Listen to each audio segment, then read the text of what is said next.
Assalamualaikum warahmatullahi wabarakatuh.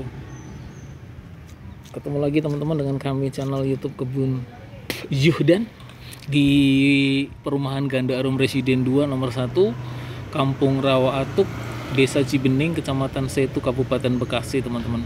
Jadi meskipun di perumahan tidak banyak, jadi jangan nanya blok berapa. Kita hanya 20 rumah saja dan kita paling depan dekat pos security. Nah, jadi terlihat ada pamfletnya juga, ada spanduknya juga, Kebun Zuhdan. Ada mapnya juga teman-teman, Kebun Zuhdan.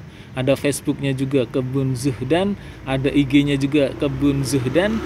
Ada TikToknya juga, Kebun Zuhdan. Ada channel YouTube-nya, Kebun Zuhdan juga teman-teman. Nah, oke, di video kali ini kita akan lanjut dari video shot kemarin teman-teman, bahwa saya menemukan bibit jambu red diamond dengan batang yang super jumbo ya, batang cangkok teman-teman. Jadi jarang saya temukan bibit red diamond dengan kondisi seperti ini.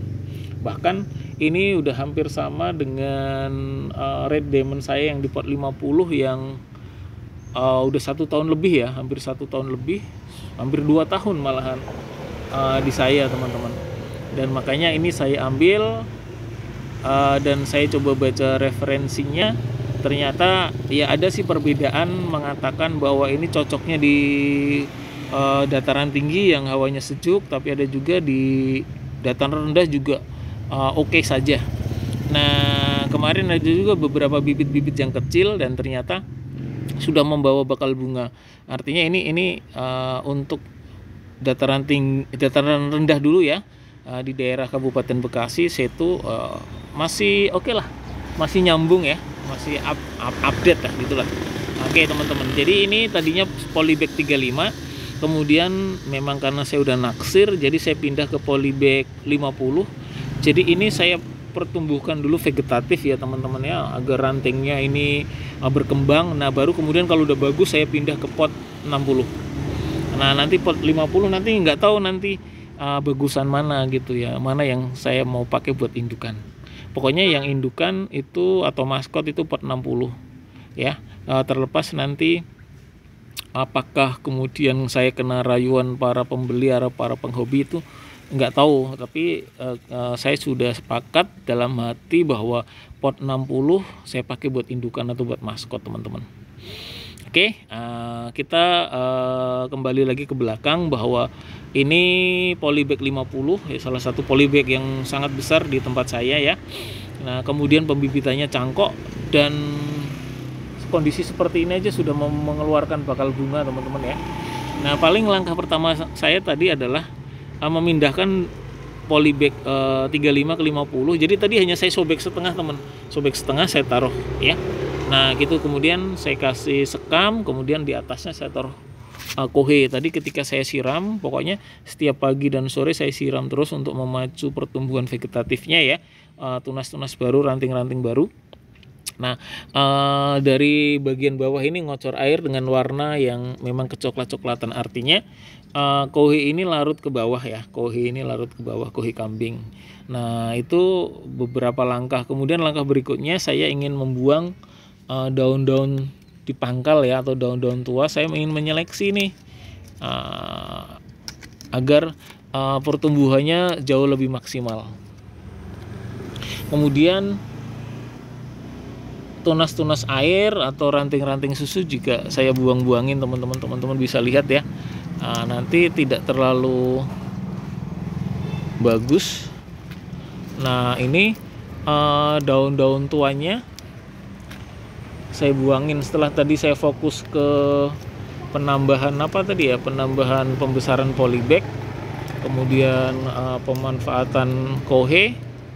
Nah saatnya saya merapikan, karena terlihat teman-teman mana yang nggak terawat dan terawat itu terlihat dari daunnya kusem, kemudian kecoklat-coklatan, kekuning-kuningan, kemudian banyak lah ya garing.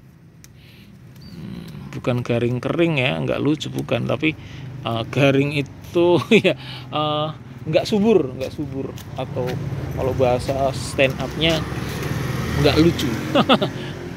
Bisa aja. Nah Ini kita buang-buangin daun-daun tuanya. Oke.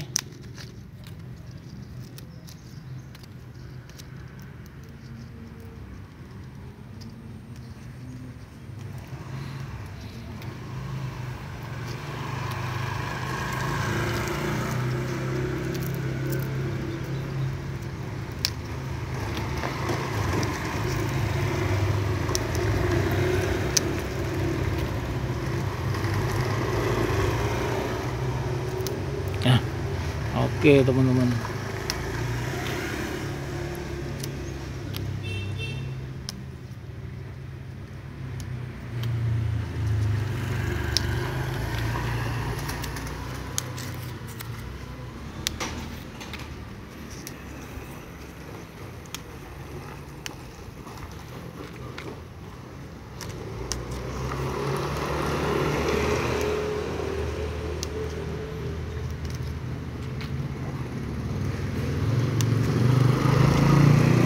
Jadi terlihat, nah ini kita buang tunas airnya, ini tuh kita buang.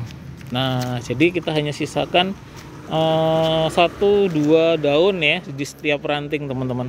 Kemudian ini kita potek. Nah ini tunas air kita potek atau ranting susunya. Nah, oke.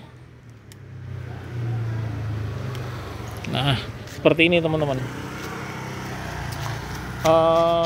Oke, paling nanti untuk kemiringan kita atur aja, yang penting fokus ke pertumbuhan ya, nanti gampang kita tinggal kasih apa istilahnya ya, bambu untuk membentuk ranting bisa lah. Nah oke, ini vertikal ke atas, ini udah aman. Oke lah, kita amanin dulu ya, yang penting langkah awalnya sudah dapet ya, langkah awalnya sudah dapet. Lalu kemudian setelah itu kita tunggu beberapa minggu atau 1 bulan lah, 1 bulan perkembangannya seperti apa ya, bibit ini ya, bibit red diamond atau Hong Paus ini. Nah kemudian setelah itu kita akan pangkas kembali atau kita akan rapikan rantingnya. Nah begitulah cara kami atau para penghobi merawat tanaman teman-teman ya. Kalau di pot memang harus seperti itu, tidak asal tumbuh ya, tapi memang ada juga metode yang penting sinar matahari, air, sama kohe. Pemangkasan jarang, itu juga it's okay, tapi itu kan tahap pertama. Maksudnya air, kemudian kohe, dan sinar matahari. Nah kita pakai tahap kedua juga, ada perawatan lain, pemangkasan, treatment khusus lain, sehingga tanaman itu tidak hanya tinggi menjulang, tapi ada unsur keindahannya juga teman-teman. Nah itulah yang kemudian membuat tabu lampot itu terlihat kok jadi mahal gitu, karena memang dengan hati teman-teman ya, kita ngerawatnya dengan hati begitu ya. Oke, ini udah ada calon bunganya 1 ya. Kita nggak akan berharap ini berbuah atau jadi, tetap saya fokus ke apa namanya ya, vegetatif tadi, yaitu pertumbuhan tunas baru sama ranting ya, sama penguatan akar. Nah, apalagi bagaimana syaratnya ya, ini tadi merubah polybag 35 ke 50, kemudian penambahan media tanam tentunya, lalu ada kohe, lalu cukup sinar matahari, kemudian tadi udah kita pangkas, kita buang-buangin daun-daun tuanya. Nah baru kita siram tiap pagi dan sore, kita kejar pertumbuhannya. Sebenarnya kalau ini itu cukup apa ya teman-teman ya, cukup nutrisi, dia bisa berkembang lebih cepat. Jadi sebenarnya dia nahan ya, karena nutrisinya nggak ada, dia nggak bisa keluar itu ranting-ranting atau tunas-tunas barunya teman-teman, begitu ya. Red diamond perbandingannya sama sukun merah ya, nah, itu bisa apple to apple lah. Red diamond ke kristal putih dan swimming kepala saya pikir tidak terlalu apple to apple, yang memang paling mirip kalau membandingin ya sama sukun merah. Nah kalau dibandingkan sukun merah, memang sukun merah itu cenderung berbuahnya lama, tingkat kerontokannya tinggi. Jadi ini masih sangat lebih baik dibandingkan jambu sukun merah. Nah salah satu cirinya teman-teman, biasanya di bagian area pinggir-pinggir daun muda itu ada warna kemerah-merahannya. Nah iya teman-teman, seperti ini ya, ada warna kemerah-merahannya di area-area daun muda ini teman-teman. Nah, ini ada area-area kemerah-merahannya. Ini ada kan pinggir-pinggirnya ya. Kemudian daunnya memang besar, teman-teman. Untuk red diamond atau Hong Paus ini memang daunnya besar. Nah, demikian teman-teman semuanya tentang perlakuan bibit jambu red diamond. Semoga bisa memberikan gambaran ke teman-teman semuanya. Nanti kita akan review kembali, kita akan terus belajar, berbagi pengalaman. Semoga teman-teman bisa mengambil manfaat dari apa yang saya sampaikan. Selamat menanam. Terima kasih.